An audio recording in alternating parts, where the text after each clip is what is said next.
People often ask me, what are the best herbs for this? What are the best herbs for that? What are the best herbs for that? Talking about specific ailments. And some of the things people bring up, it's like, I don't even know what that is, so I would have no idea. So you're going to have to do your own research. But, even those things that I know, like a couple of the most common ones I get asked, people will say, what are the best herbs for a urinary tract infection? And then another one is people will ask me, well, what are the best herbs for a specific kind of pain? So they'll say, what's the best herbs for sciatica pain? What's the best herbs for back pain? What's the best, pain killing herbs for dealing with gout or a bad knee? And the same thing applies like to the urinary tract infection. The key word in urinary UTI is infection. So what do you use for an infection? You use something that is an antibiotic or has antibiotic type properties to kill the infection. And so I kind of find it funny that people assume there's all these different usually when you go to the doctor, because you have some kind of infection, they just prescribe an antibiotic. Do you even know what type of antibiotic it is? Sometimes they just prescribe whatever they can make the most money off of prescribing, or they'll prescribe the type that's going to work better for you because there's a couple of different types and some people can't handle this kind, but they can handle that kind. Well, same goes with herbs, is that it's not so much about the infection, the type of infection, it's about you as a person and what's going to work best for you. Same thing goes with the pain. It's not so much about where the pain is that you're feeling, it's about the you and which herb's going to work best for you. And so I can't tell you that. I can't answer that question and say, oh, well, for you, since I've only ever seen your name on my YouTube channel, as you're asking the question, I suggest you try using this herb. I'm not going to know that. I'm not even a doctor anyway. All I can do is I can link you to the videos like I have in the description box down below, such as the video on natural antibiotics, where it's a list, or the video on natural pain relievers, natural remedies for pain and inflammation. And I can also share with you my different recipes for an antibiotic or a pain reliever. So the pain relief extract that I use, that I make out of feverfew, echinacea leaf, catmint, and valerian leaf. In most all that, I pretty much just use the leaves, though, you can throw in some flowers too if you want. I find that works great for me. It doesn't matter if I have a headache. When I tore my knee, I used it for that. Two totally different types of pain, two totally different reasons for pain. I've used it for that. I've used it for other types of pain too.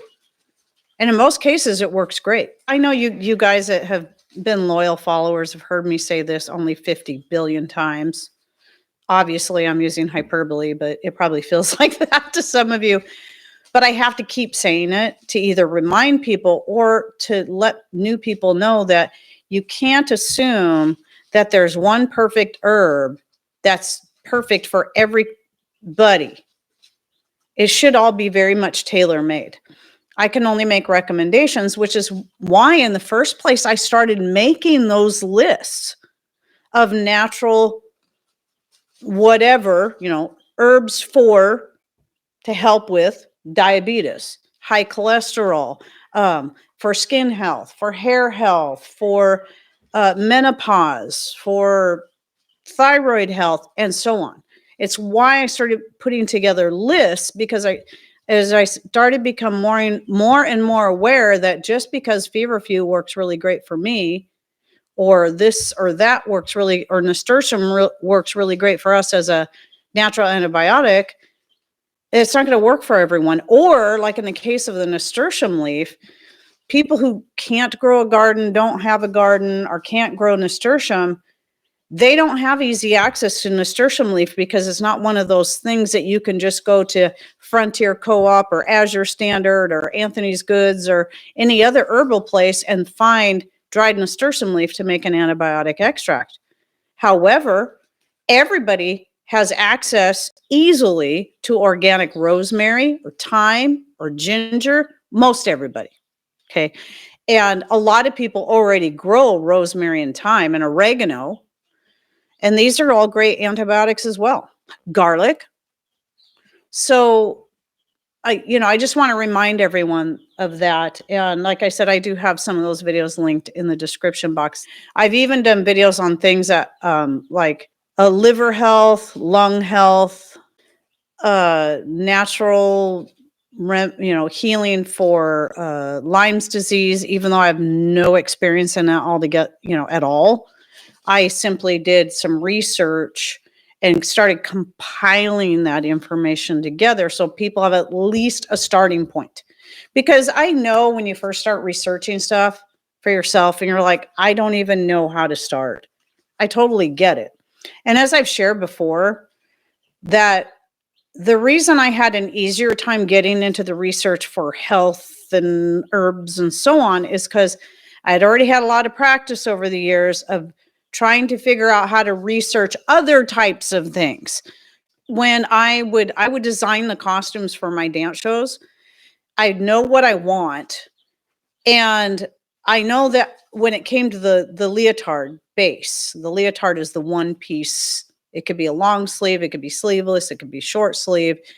And I would prefer not to have to make those. I'd prefer to buy those because in that case, those would be a lot cheaper because of my dance teacher discount I could get if I could just buy those and then build the costume onto that, which is what most of the time I was doing. But sometimes I would have specific colors I was looking for and I couldn't find it. It could be really difficult to find. Like one time I was looking specifically for dark green, I think, leotards, tank style. And I learned that if I kept doing different types of word variations, if I kept trying, it took me days and I finally found some. I was thinking, man, I'm probably either going to have to buy some and try to dye them, even though it's nylon. Nylon doesn't dye great. Or I'm going to have to make them myself. But the same went with the material. Like if I had it, like the year we did dances around the world, we did that a couple of years and we did a traditional dance that was from Ghana. And so I was really looking up what's the traditional dress for Ghana, what are the kind of stuff they wore, and then tried to find those bright materials with the prints on them. And it took a lot of research, but I found some really beautiful fabrics. I still have them too. One of these days, I think I'll just make, since I don't do the shows anymore, I kept all the little sarongs and the head wrap things that I made because they're just, I have to keep stuff simple so that it can easily be adjusted to fit a student of any size. And, but so in most cases, they're just big rectangles and then smaller rectangles to use on the head. And then I'm thinking about taking some of those fabrics and making a cool quilt out of them at some point when time ever allows. Fire cider is typically used to cure or stave off illness, such as colds, flus, pretty much anything. Fire cider is typically made with, I haven't made it in years. I keep saying I'm going to make it, especially now that I have my own fresh horseradish straight from my garden. But it's got all those kind of antibiotic and immune boosting goodies in them. And how different people make it is, it's all going to be up to them, but usually your base ingredients are going to be garlic, white onion, jalapeno, horseradish, and apple cider vinegar. And then some people will add in slices of lemon or orange peel or both, red pepper flakes, or just whatever. Anything that is going to be a real good immune booster and cold and flu fighter. And then what most people do is after they've let that sit for a couple of weeks or so in the vinegar, because basically they're infusing the vinegar with all this good stuff. They'll strain it out. That's not how I did it. I took everything and blended it up to make sure I was getting all of it.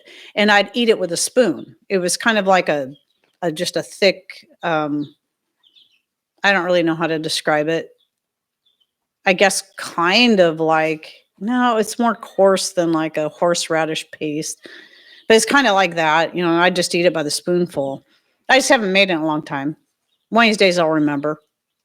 But, I haven't made it since before I started making my own vinegar and growing my own organic horseradish, because it was impossible to find organic, fresh horseradish anywhere around here, or just fresh horseradish, period. So growing my own was definitely the answer to that.